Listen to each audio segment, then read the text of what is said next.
Maayong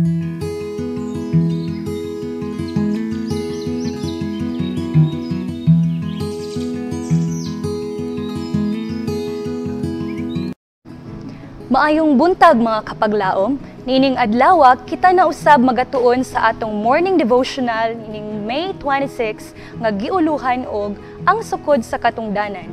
Ug ang atong teksto makita sa 1 Juan chapter 1 verses 6 and 7 nga nagaingon, kung kita magaingon nga may pakigambitay kita uban kaniya, apan nagalakaw usab kita diha sa kangitngit, nan kita nagabakak ug wala magkinabuhi subay sa kamatuoran. Apan kung kita magalakaw diha sa kahayag, maingon nga siya ana sa kahayag, nan kita may pakigambitay ang usa sa usa ug ang dugo ni Jesus nga iyang anak nagahinlo kanato gikan sa tanang sala. Ang kadak-on sa kahayag nga gihatag maoy sukod sa katungdanan. Ang dalan ngadto sa langit mahimo ngayano ngadto sa tanang matinumanon sa paggamit sa kahibalo nga ilang mabatunan labot sa umaabot nga kinabuhi. Tan-awa ang nahaunang buhat sa paglapas didto sa tanaman sa Eden. Kang Adam ug Eva tin-aw nga gisulti sa mga balaod sa paraiso uban sa silot alang sa tinuyo nga dili pagtuman. Wala sila magtuman ug ang walay pagtuman nagdala sa siguro nga sangputanan. Misulod ang sala sa kalibutan. Ang paglapas mo'y dili pagtuman sa kasuguan sa Dios. Kung gituman pa kini kanunay, wala untay sala. Ang silot sa paglapas kanunay nga kamatayon. Gisumpo ni Kristo ang diha-diha nga pagpahamtang sa silot nga kamatayon pinaagi sa paghatag sa iyang kinabuhi alang sa tawo.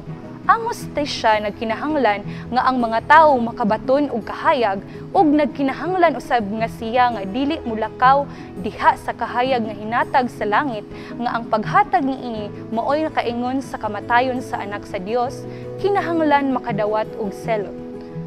Usa kini ka prinsipyo sa hustisya nga ang krimen sa makasasala tugbang sa kahibalo nga nagahatag apan wala maggamit o gamita sa sayop nga paagi.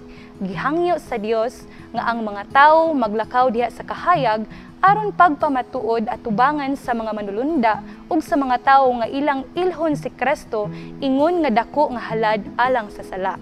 Ug sila nga mutahod sa iyang halad ingon nga ilang labing dako nga panalangin. Alang sa panahon ug sa eternidad nga halad sa anak sa Dios sa pagluwas sa nahulog nga kaliwatan, makabaton sa usa ka matuod nga pag-angkon sa tawo. Kung napakyas pa ang Dios sa pagbuhat sa iyang bahin, kung wala pa niya ipadayag sa hingpit ang iyang kabubuton, kung iyang gihatagan ang mga tawo sa bisan unsa nga rason sa walay pagtagad sa dako nga kaluwasan, tingali ang tawo magpakiluoy sa pagkawalay kahibalo ingon nga usa ka balido nga pamalibad.